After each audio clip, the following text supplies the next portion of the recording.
Something.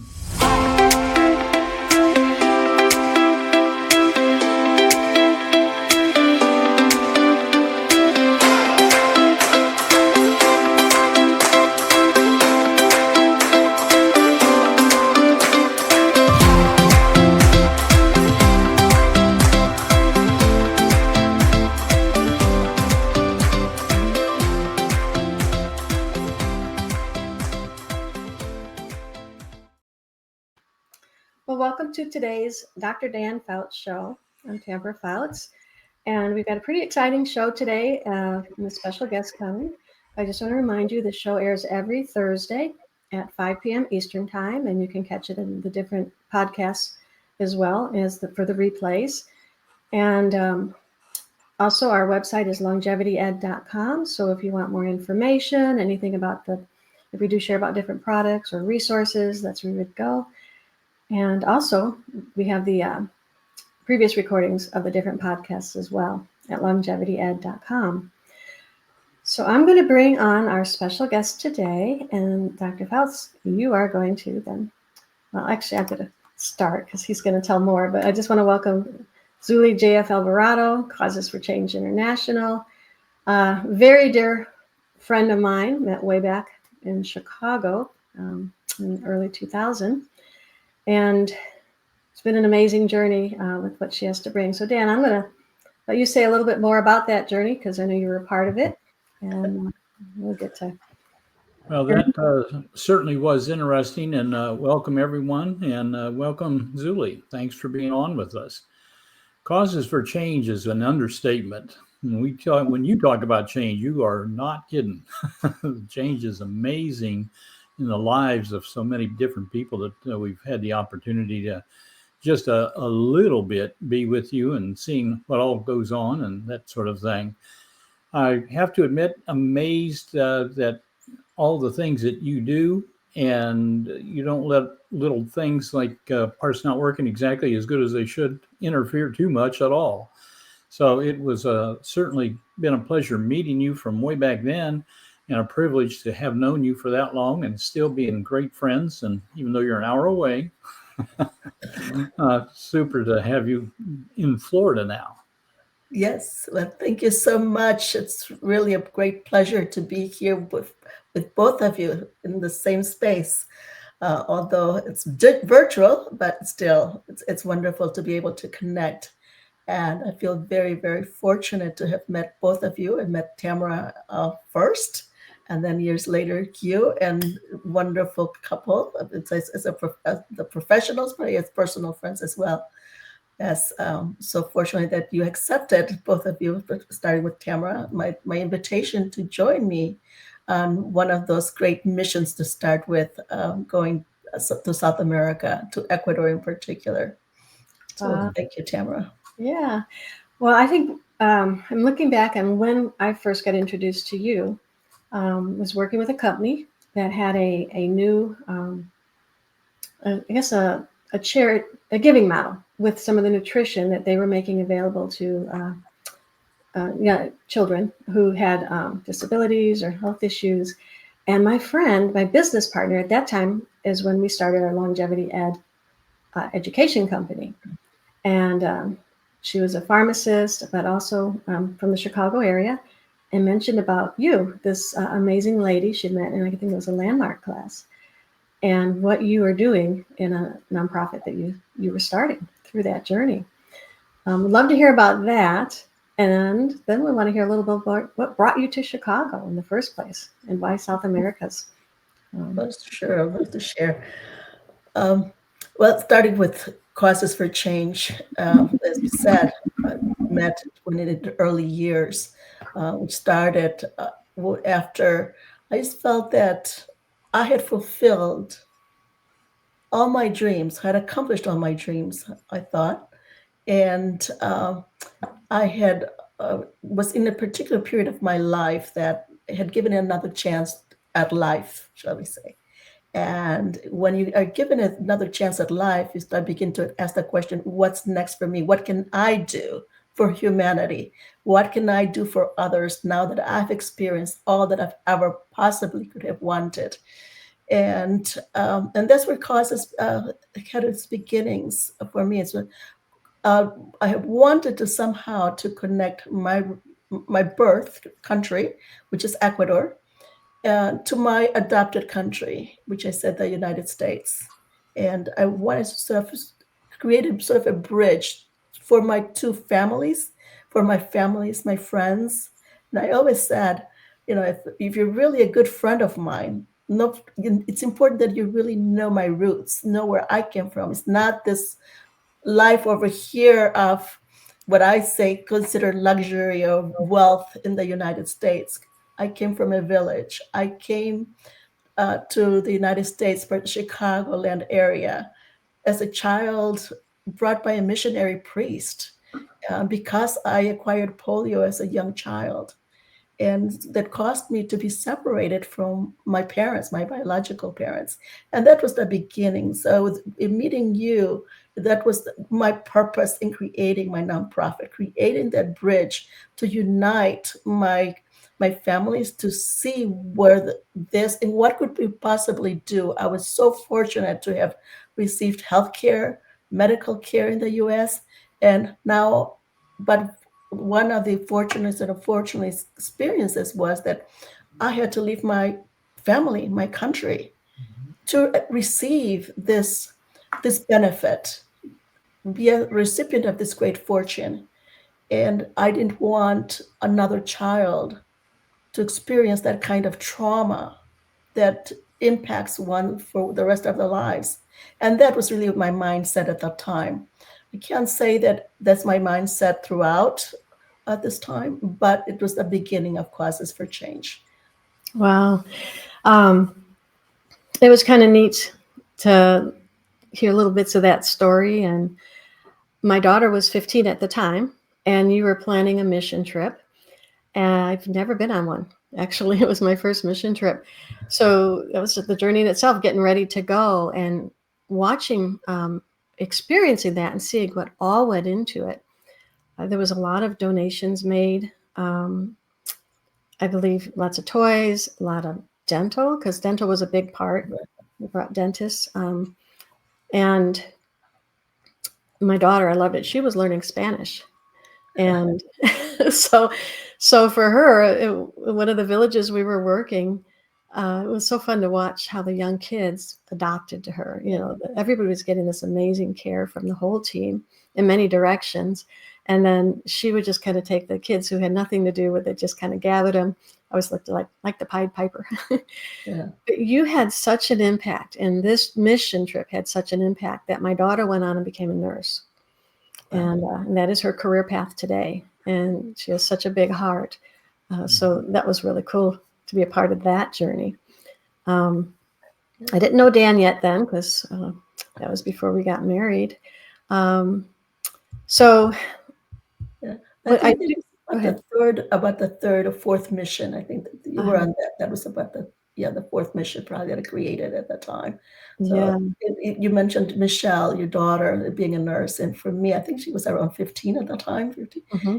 She was a teenager. And which for me, what I find so valuable, part of Causes for Change was also the intercultural opportunities. And particularly for youth, for young people, because I think this is, as you mentioned, is a mindset or a career change, the growth that takes place in just those 7 days. It was just those 7 days were so critical. I always said, you live in one day, and you make sure that you live 3 days. You live 3 days in one.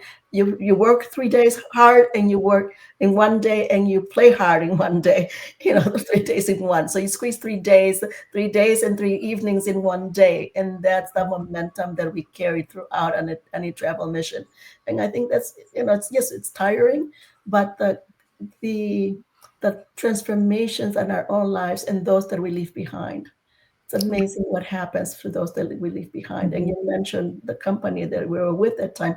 I remember I wasn't sure what we could do. Yes, we had dental care and a variety, and we were beginning to narrow down because in a mission like that, the need is so great, so tremendous when it comes to healthcare, malnutrition, everything, that to begin to say we can't cover it all. We're just a small group of volunteers. But imagine that a small group of volunteers did so much that I think that I stopped counting when we were able to help about 20,000 children at the time. So I stopped counting, and that was, I think, around 2010. I have no idea now how many lives we have touched since then. And thanks to you, thanks to Dan, thanks to all the volunteers that have made an impact. And we're still making an impact, even though nowadays we're not making those trips because of the travel conditions and the country situation that changes. But we've also, I just want to mention that when we began in those villages, we were, yes, foreigners from a foreign country, but even within the country itself, it was very challenging to get people from the city or professionals from the city to come into the villages, that they were shocked. If the local villagers were shocked, as, you mean that from the city they're coming here? We've never had any professionals come to our villages. We've never, yes, we dragged down those professionals from the city to join us and work side by side to make a contribution to their own people. Wow, yeah. And yes, you're serving in that mission, but you said, I love how you're saying that the play hard too. Some of the stories I've heard, and in that one journey several years later that Dan and I got to go on, but I do remember you sharing some stories. I think right now you have one of the volunteers. It was a young guy who wrote a book about adventures in Ecuador. And when I got that book, is that on Amazon? I can't remember. Yes, it is on Amazon. Adventures in Ecuador. I got a few of those books for my grandchildren, and my granddaughter loves you anyway because she gets to meet you. It was fun reading that book, but it really does impact. We did see a lot of. I think because it was the beginning, we didn't have a lot of the stories, but they kind of grew from there as you reached more. What I have, Zully, is it's a real short video that I'm going to play for everybody today to give them. It's just kind of a peek. This is from the trip we took with Dan, and Dan and I, along with the team that went out in 2014. Before I get into playing that, was there anything else you wanted to add? No, not at the moment. I think it's going to spark a lot of memories, and we'll just continue on with the conversation. So for sure. Thank you. And I want to say one more thing. For those of you who are listening to this, it'll be a song, but don't worry, you can always catch the replays on the Dr. Dan Fouts podcast and watch this live. And then as far as that part goes, or on longevityed.com. So let's just enjoy this for a few minutes.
Many memories. Yes, we Many. got to be a part of one of your many missions, and to me, there's no greater vacation than that.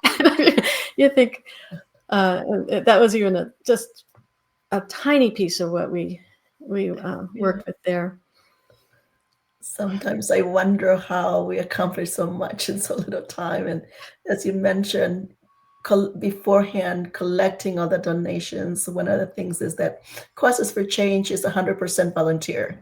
That means everything we do is through donations, and all the hours there's no staff, there's no salary, there's just every dollar that we are able to get, or every toy or every piece of jewelry that we get, it goes to someone in need, and to accomplish our mission. And I just want to say that one of the things that we focus is that we always say it's about impacting communities through outreach and partnership in the areas of health, education, and training that ultimately leads to economic self-sufficiency. It's not about always giving free, because I can't even stand the word free in our vocabulary. It's teaching others how to do for themselves. And that's one of the things that I think we've accomplished tremendously from our very beginning. It was, as you mentioned, the dental care earlier, because everything goes through the mouth, and how can we nourish through our mouth. And it was, the beginning was teaching people to protect their dental, and particularly in the remote areas. They had never had classes. Some of these people never had toothbrushes. Mhm. And so for us to collect that type of donation in teaching, and that's what our youth many instances ended up doing, teaching the children how to brush their teeth, and the importance of sanitation, the importance of our mouth and internal care. And I think that was the beginning through the dental, and then our nourishment, working on health. Ultimately, without health, how can we focus on education? Without that was the beginning. And I think that you two contributed so much. And Dr. Dan, gosh, just not only through the chiropractic, but just being able to teach the adults. And when we look at the indigenous community up in the Andes Mountains, again, that they're coming down, and some of those experiences there.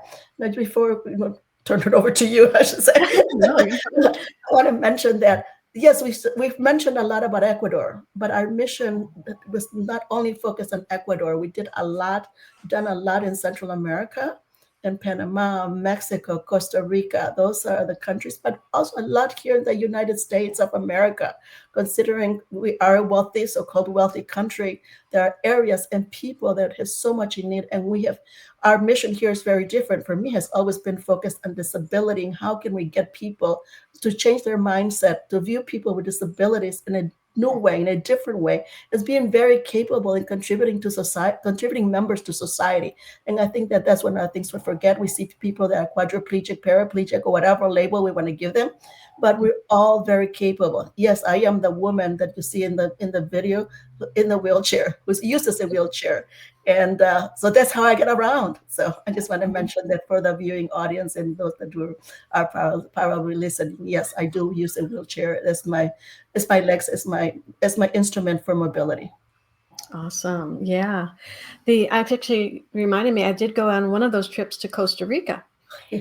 That was really cool. I mean, we went into the hospital with the kids in the cancer ward, Yes. and these products were touching those lives and making a difference, in their healing, their recovery. Dan, you may want to jump in a little bit. He's like, what am I going to do? I'm a chiropractor. I don't know. The education you did, but some adjustment, a lot of physical, teaching people physical therapy. Is that what you had? Yes.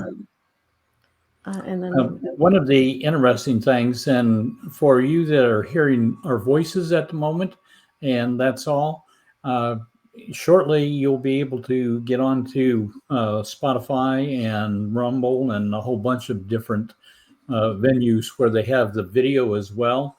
You'll especially want to catch the end of that little video that we just looked at. This lady in a wheelchair has this poor little guy with osteogenesis imperfecta, which means the bones are incredibly brittle and they break run. I mean, the child can just literally be walking and have a bone break, kind of a thing, or falls very easily. Well, one of the special things that they try to do is get toys for these kids to interact with and to play with. And in this case, knowing particularly of that scenario, was able to get a little bicycle or tricycle, but the pedals were in effect up on the hand grip. And so pedaling around in a circle, just like you're pedaling with your feet, except his legs couldn't stand that. And so he is racing down through the meeting room we were in. And I put my money on the little guy because he was going full tilt. And I think I probably would have been okay. Yeah. To see him transform from, oh, what's going on, to the smile. And Zully, do you remember we were out driving and what happened? Do you remember seeing somebody saw him with his mom? Oh, this was the little boy. This was a different little boy. That was in another area of the country. The one that you're thinking about, which is Pablito. That is a different boy. That, tell us about Pablito. But no, I remember on that journey we saw. Oh yes, Miguel with his mom. She no longer had to carry him everywhere. Now I remember. Yes. Oh gosh, it was so wonderful. Now he's so grown up and doing so well, going to school. I'm just so proud of our children. I'm just so the impact that we've made. Some of us, seeing them grown up, some that had never had hope, like with him. It was like, what doctors in those areas, they said, there's nothing we can do. There's nothing we can do. And it's like, no, we do not give up on children. Never give up on a child. But yeah, you tell us that story of Pablito, though. I think he's on, I may have once seen him on your website, but the coastal area. Yes, it was. I was on my way to a meeting.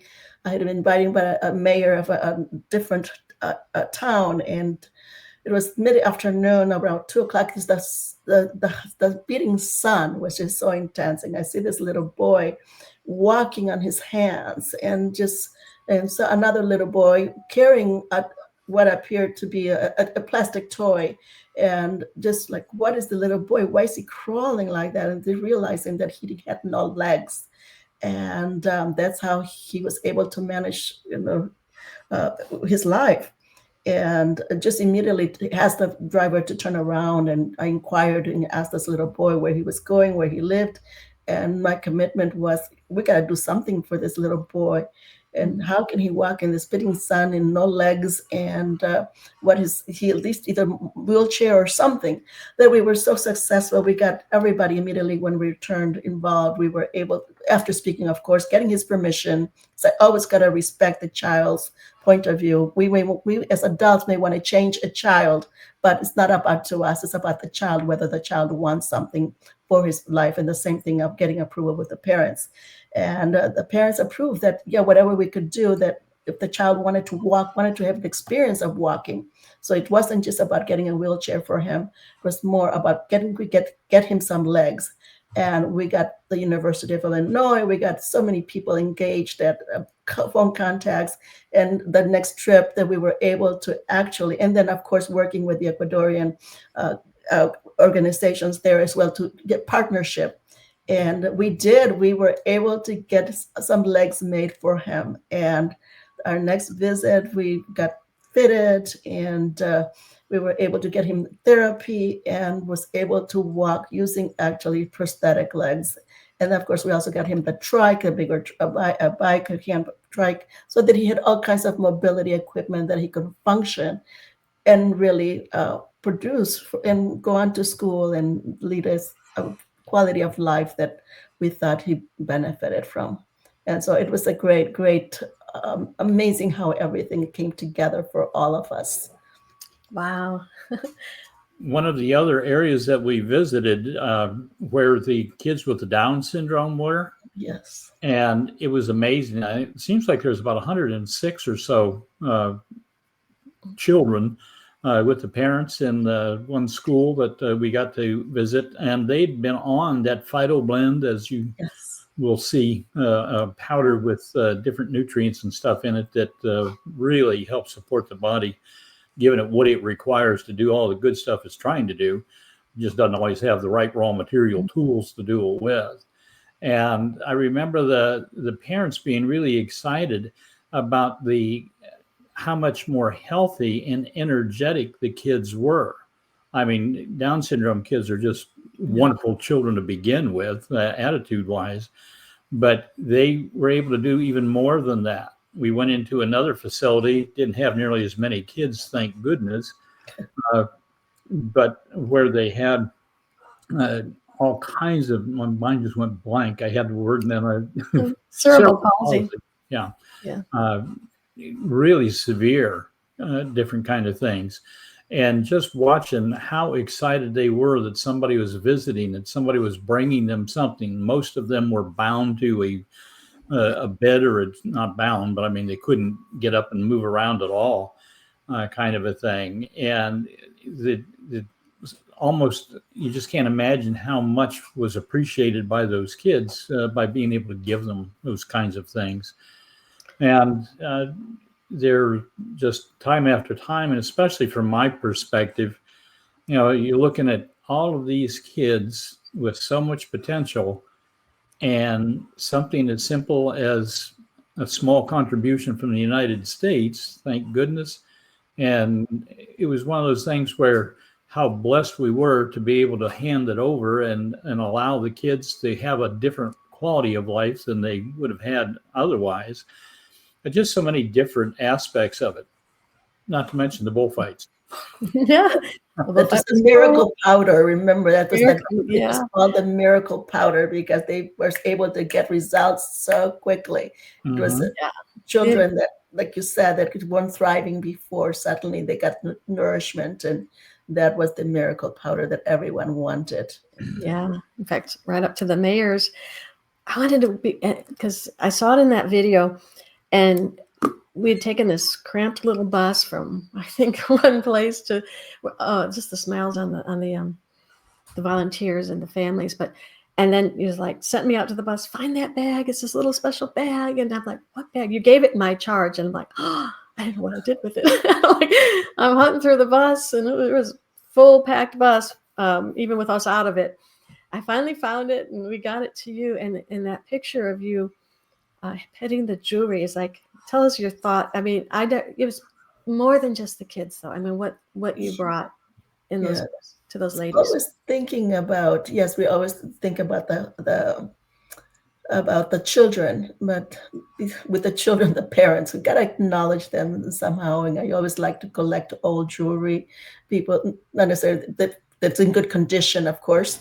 And so I like to carry something, because you never know that someone may want to invite us to visit, or to visit a village that wasn't on our schedule, or do some kind of work. And in this particular instance, this mayor, because they knew we were traveling to the Andes, that we would have to go through his town, and he wanted us to see and visit his area to see, because the need was so great. And of course, I said, okay, we'll just have a short period of time. We'll stop. And there was like no municipality, but so we stopped at a church. And so just to hear out and meet some of the people. And of course, as you mentioned, it's like, I got to get always, whenever you go to someone's home, you want to give a gift. This is the first time. So for me, it's like, here's the town. What do we have to give? We don't have medicine for them. We cannot give that, or our nutrition, because that's already assigned to another area, or our wheelchairs that we were carrying. And so the jewelry, that was it. The people were adults. And so I had this bag of jewelry, so one by one, and somehow everybody was like in awe, because we had a piece of jewelry for man, woman, and child there, and it was like the perfect gift for each one. And just like, for me, it just felt so good. And I still have people talking about it. In particular, one dentist who's in Chicago, she still remembers that experience, because she didn't know where we were getting counseling. Wherever I went into the bag, a piece of jewelry, and it was the perfect piece of jewelry for that individual.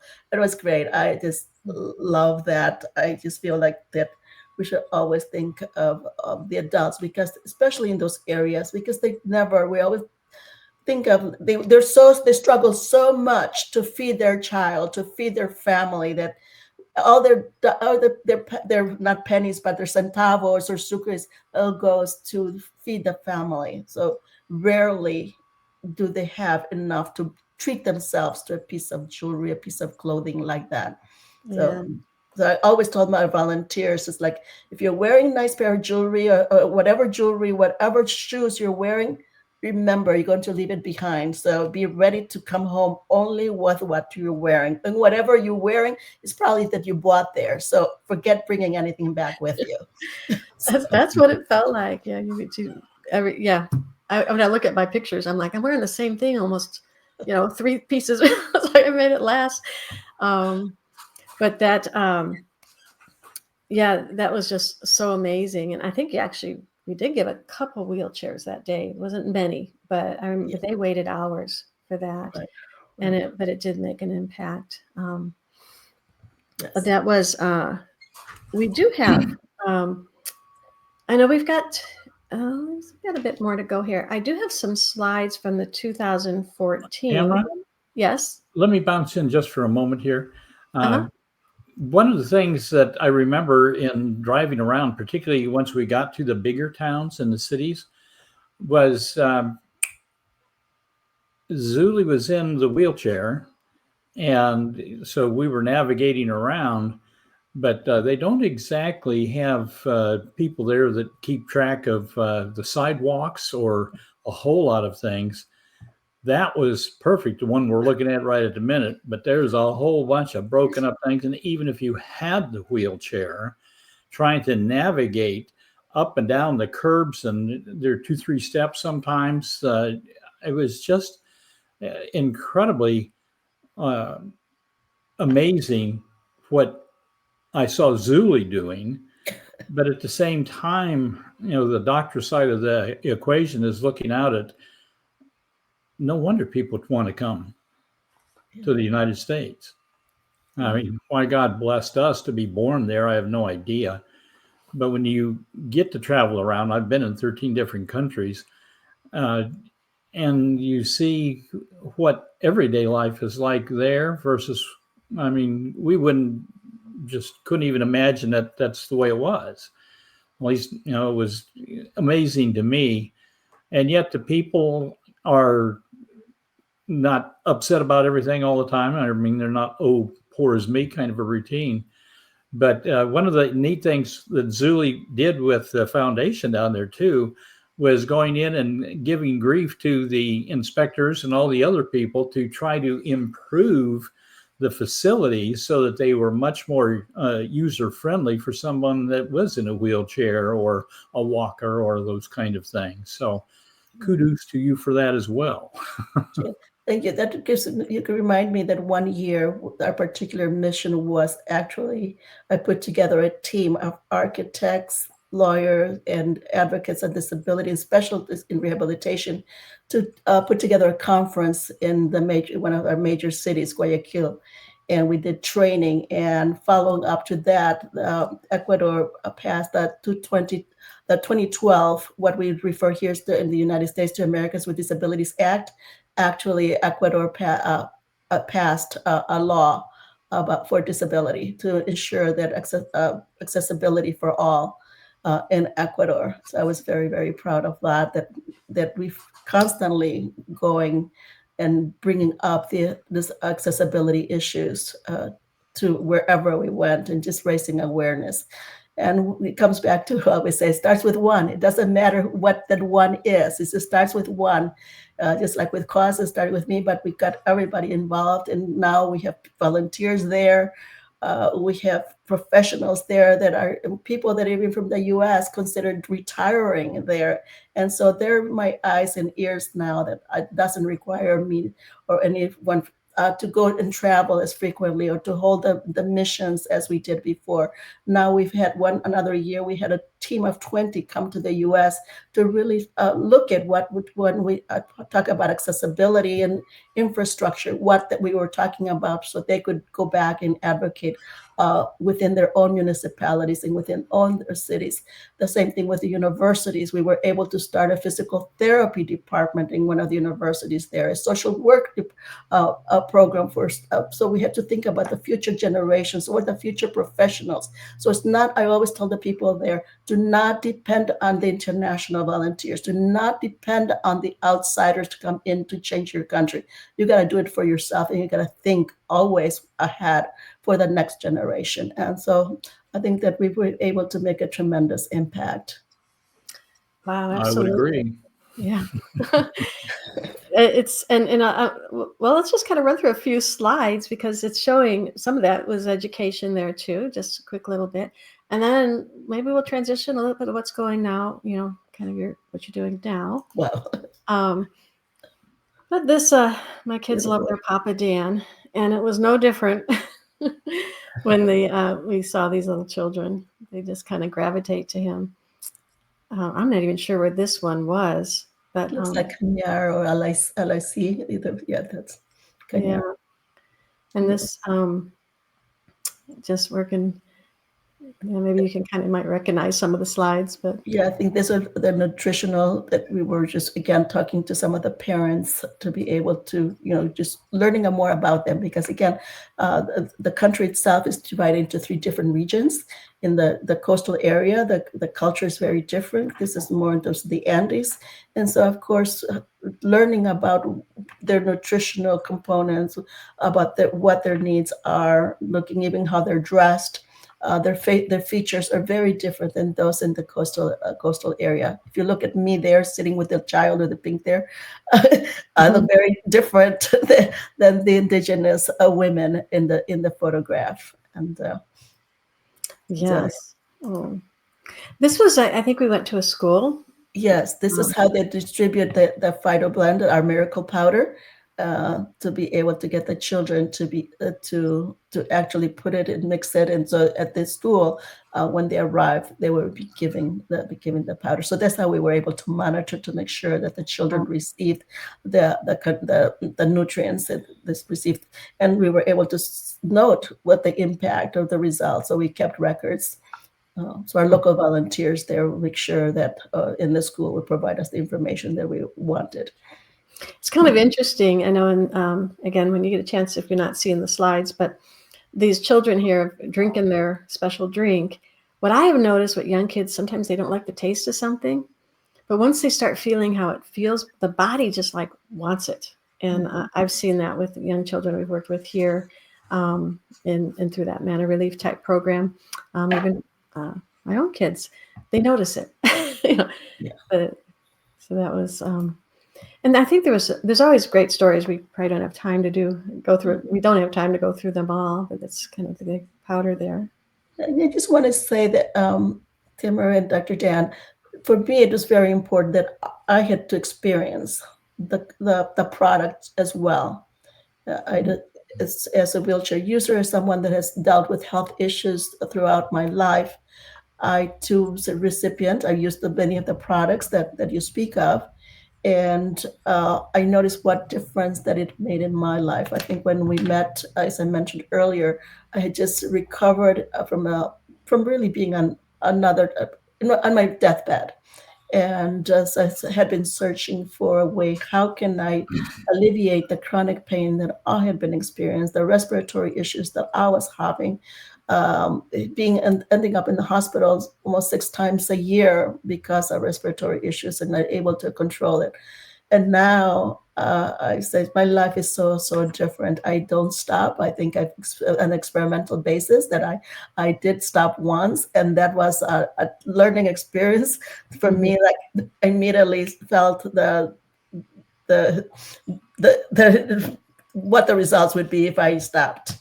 And I'm stronger. I'm accomplishing so much more now. And that's as a result of that, I was able to do the missions. And you mentioned about how hard we worked and how hard we applied in those intense days. When I first started, it would take me about a month to recover, a month or 2 months to recover from those missions. And typically I would be in bed. That's how the recovery period. That the last missions from the 2012 and beyond, that it would just take me a week to recover from the exhaustion more so than anything else, that I was able to immediately get back on track and do my daily work. So that's how much I believe in this products and the products that I've taken years after years.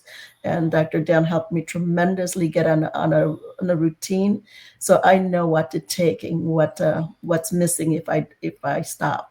So I don't stop. I remember the first trip that I went with my daughter, bringing all the supplements with, and it seemed to me like a lot of people would have issues with I don't know, we call it the dysentery, they get the bug, whatever. And that really helped to make sure we didn't get it. And, where others may have had issues along the way, it was nice that my body stayed healthy. And I watched how you recovered really quickly. And it's a lot of that same nutrition stuff, the aloe, the glyconutrient, the pure plant-based we've talked about with the Aroga, with those things that we've talked in our earlier shows. And so that's one thing is the country or the world really recently in 2020 went through tremendous experience with COVID, that we all heard, and particularly people with disabilities like myself were very, very vulnerable. And I got to say, I was in perfect health throughout, no problem whatsoever. Awesome. Yeah, just because we got better doesn't mean we don't need it. Right, Dan? It's like we're filling in what's missing. Yeah, we have stuff missing in our food as well. So everybody benefits if you give the body what it requires to do what it's programmed to do in the first place. Mm-hmm. Dr. Fouts, you had mentioned earlier about the trip to the school. Was it a school, Zully, with the Down syndrome children? That was really a precious journey.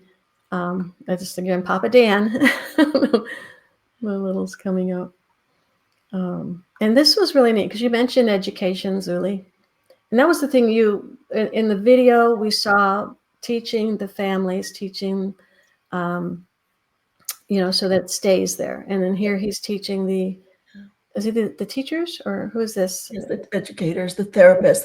But I also want to mention, since you mentioned that, the young man, for those that are able to view the image, and those that are not able to, I'll just mention that this young man sitting next to Dr. Fouts is, like when we met him, it was the first time he volunteered. He really wanted to do something with our organization, wanted to learn that. We've just been coaching him throughout all these years, that now he's been able to, we were so engaged in his life that he's so profusely grateful to us, to causes, and Dr. Dan, and Tamara, to having such an impact in his life, that he became a teacher. He graduated, he went on to college, then he pursued a master's degree in disability studies. And the first assignment that I gave him was that he had never left his village, and then sent him to an area of Ecuador to do a visit. One of the mayors that had invited me to represent me, and he did. He had never, so that experience from the coast to the mountains was like really a shocker for him. And then the next experience was to travel to the U.S. to be coached by me. And then, of course, sent him to Atlanta, Georgia, where Dr. Fouts and Tamara lived at that time, to spend a week with them to learn more about nutrition and healthcare. And now, recently, he just made, I think, his fourth or fifth trip to us to again receive continued coaching. He wants to receive education regardless. It doesn't matter. He's just so grateful what he's able to learn each time from us. Mm-hmm. It's like his outlook on life totally broad, broadened. In fact, a couple of those trips was Tony Robbins. Yes, we invited him to come. One of them. We sponsored him, and then the next time I said, we cannot sponsor. You got to figure it out on your own. And we also were able to get him to do virtual representing causes for 10 individuals in Ecuador, because when Tony Robbins started doing the virtual sessions during COVID, so I said, you got to find 10 people that you can mentor, just like we mentored you, and he has done that. Yeah. It's amazing to watch that journey. Let's see. This was Dr. Fouts, you mentioned earlier about that. It was a special. It was a school, but it was a were these families with children with cerebral palsy, severe. Yes, There was no support for them, and I don't remember what, all the details of that group, but the caregivers or the teachers, what had changed in these young people was so sometimes it never restores them, but it's the quality of life is so much better, so much easier for the parents, and that when we can even improve that much. Yeah, and the program has continued. One of the parents did write a book, which we have a chapter with. There was interviewed in that book to be able to cover the issues of disabilities, and to encourage the therapist and the parents as well. So they continue to look for ways to provide assistance to their children. Mm-hmm. This one was that nun who, if I heard the story right, I still remember this, and those children there, she'd get the babies off the street and take them into her orphanage. Is that right? I think she's just the one with no arm. I can't remember. No, this is the one who had the children, and it was like a school. Okay. Oh, yes. And there was a crowd, so many children, so many little ones. I was paying attention to the little ones. You guys paid attention to what was going on in the story with the adults. Yeah, but I understood that she was a nun. I think it was Quito. And the children, once the babies got to be like 2 years old, they weren't allowed to be in the prisons with their moms anymore. And then she would get these children and bring them into this orphanage. And the nutrition made such a difference. Let me go back here. There was a slide in the video where a little boy was climbing the slide and going down. And from what I understood, he couldn't hardly walk, let alone climb. And a few months with this Vital Blend nutrition made a huge difference for him. Just that product, what we've been using and promoting, if you recall, just say not too long ago, well, not too, if you recall the young boy who had lost oxygen, and we thought he was brain damaged and he had a traumatic brain injury, and everybody had given up on him, the teachers and all that. He couldn't walk. He was the psychologist there, everyone. And we immediately, as I found out when the accident had happened and all that, and we got him on the product. And the young boy, it's just like seeing him walking again and being back in school. Now he's a teenager, and it's so wonderful to experience. Like here, everyone had given up on him, and here we were able to, from the distance, we didn't have to be there, but just working with our young volunteers there, and following up on him, making sure that they received the product, and there's tracking. And this young boy was able to get the quality of life that he had, probably better than ever. That was an amazing story. In fact, my physical therapist friend here gave some, some equipment, not fancy, but easy to mail for him to do his exercises. So what we want to do is, let me see here. We've got a few minutes left. And why don't we transition, Zully, to what you're doing now, how they can learn more about you. And I've got, so we talk about, because you never stop. I noticed that. No, it's got a different phase. No, there's plenty to stop once we're saying goodbye by the last breath, But yes, Causes for Change. We do have a website. It's the modern, but it does its work. And this is a little girl that I just always love. So you can always go on our website, causesforchange.org, and just see what we've accomplished. And always can be able to write to me through, again, Zully at causesforchange.org. And what we're doing, as I said, doing missions at this time, not possible. But we have, from time to time, I've had people who've wanted to travel. I don't encourage it, not Ecuador at this time, or I really don't encourage it anywhere in Latin America at this time. But you can volunteer in any way from here, or like I say, volunteer through coaching, we can always create something. But for me personally, I've always believed in causes and leaving a legacy. I'm working on my journals. You can find these on Amazon. It starts with one. You hear me always say starts with one. So these are journals that I'm working to be able to motivate, to encourage.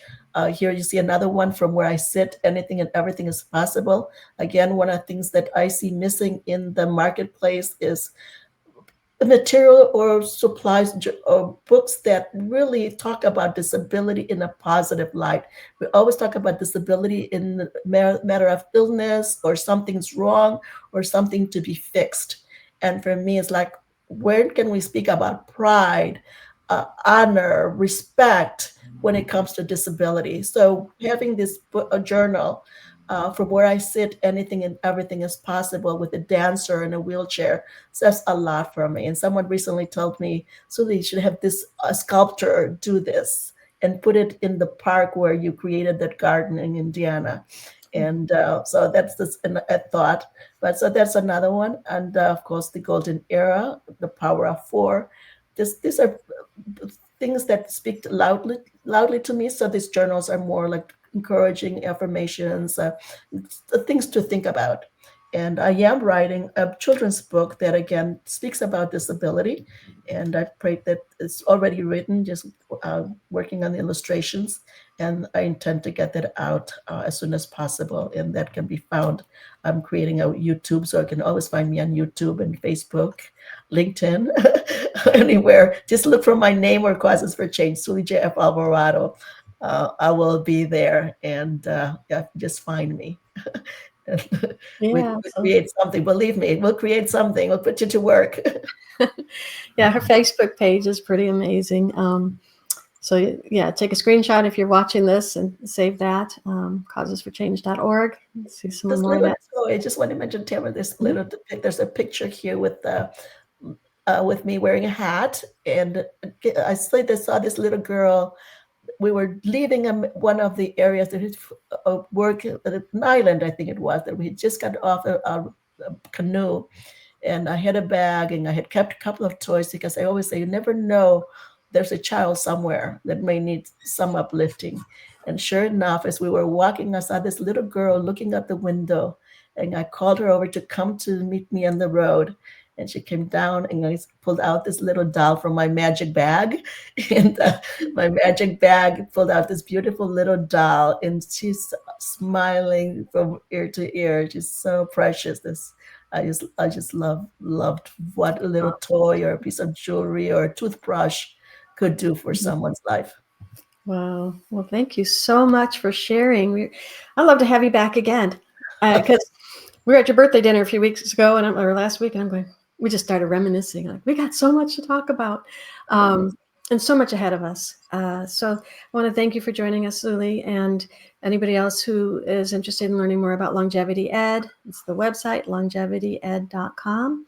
And then you can find the replays of these podcasts, or go to any podcast station or the Truth Be Told radio network, where they launch every Thursday at 5 p.m.